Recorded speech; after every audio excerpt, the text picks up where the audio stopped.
Hello everyone! Kita nyo ba yan? Sobrang sad ako pagka-uwi ko kahapon. Kahapon ay Wednesday, July 10. So pagka-uwi ko galing sa aking training work ko, para sa work ko, yan yung madadatnan ko. Isa yan sa mga alaga ko dito sa villa. Sobrang sweet yan si Princess. Sobrang ganda niyan before, pero dahil nga laging nanganganak siya guys, at alam nyo ba na sinasaktan din yan dito sa villa. Ako lang yung tumidepensa dyan, kaya andito siya sa villa.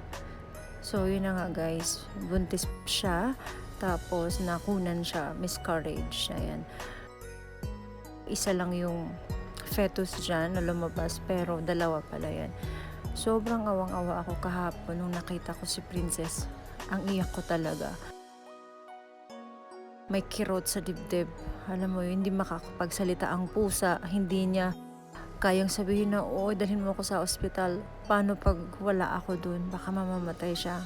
So to make the story short, ando na siya sa Alphabet Clinic, kung saan yung clinic ni Smudge. Andun siya, inaalagaan siya guys. Tapos may nakita pang dalawang fetus or kittens dun sa loob ng tiyan niya. At thank God, out of danger na siya. Pero need pa niya mag-rest sa clinic. Dinala ko siya kanina, si Princess. Nangihina pa din siya guys. Dehydrated pa din. Pero kumakain naman siya.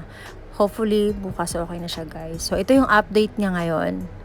Bibisitahin natin si Princess dahil sa mga hindi nakakaalam, yung ating alagang stray cat, siya ay na-miscarriage. Puntahan natin, sana okay na siya, si Princess, kasi mahal na mahal ko yan eh. Ako nag-aalaga niyan. Pasukin na natin. Pakita ko sa inyo si Princess. Update lang sa mga cat lover dyan. I salute you all and God bless.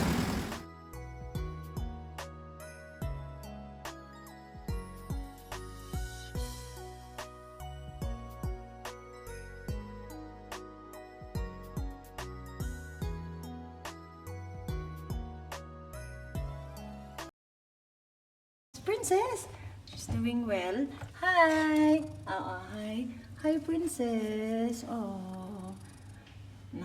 Are you well? Ayun na guys, so spayed na siya. And still need to rest here. Still dehydrated but out of danger. So, why dehydrated? She's not drinking water. No. She is only eating this wet food. Wet food is only also having water. But we don't know, like, as you tell yesterday, she is like very lethargic, and maybe she was just trying to remove the babies. So she was exhausted. So that's why we are just boosting her. Nung makita ko ni Princess, ang ano niya, lakas siya mag-pour. Yung para naghihilig. Tapos, nakatingin lang siya sa akin. Sabi ko, Princess, Princess. Tapos, yung pouring niya, yung alam niyo yung para naghihilig, sunod-sunod.